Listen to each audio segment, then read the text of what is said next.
Hello, I'm very pleased to be joined by Dr. John Massey. Dr. John is leading our new energy security and electrostate intelligence briefing, which is a regular briefing looking at the electrostate and energy security issues around that.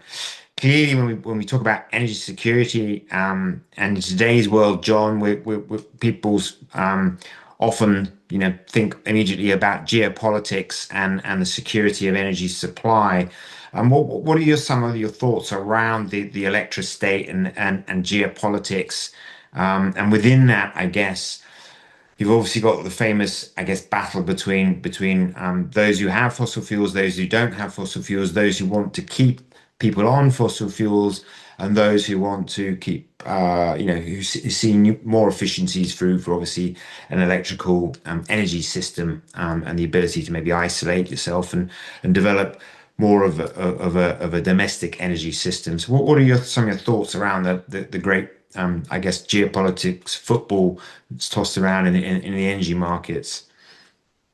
Yeah, I mean it's a fascinating area. I mean, energy. I think since obviously can't go back to the time of wood or whatever, but certainly in the fossil fuel world, it's been impossible to separate energy from policy. Really, a lot of people talk about free markets and so on, but even in free markets, policy and energy has always been inextricably linked, I would say.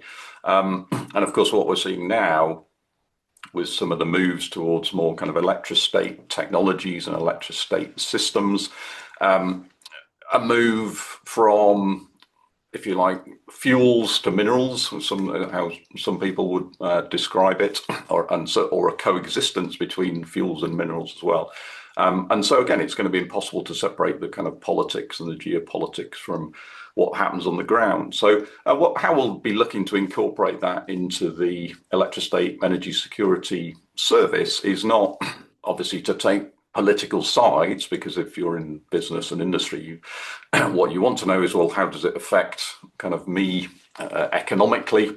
And what are the opportunities, what are the risks? So we'll certainly be kind of following some of the geopolitical things that go on, but always trying to ask the question, well, what does that mean in terms of how might it affect things like the availability of resources, the price of resources, the flow of resources, the kind of supply chains, and of course the energy security aspects. If you're a country that was depending on certain partnerships and some of those partnerships change, or different leverages change on a country, then those things are going to have to be, we have to kind of, we can't ignore those. We're going to analyze those, and we're going to look at what some of those things may mean for the whole kind of energy security picture. And that might, over time, it's going to be obviously a changing landscape over time. It might change some of the direction of travel of technologies. It might change different choices that countries make around different technologies. So it'll be fascinating to see how it develops. But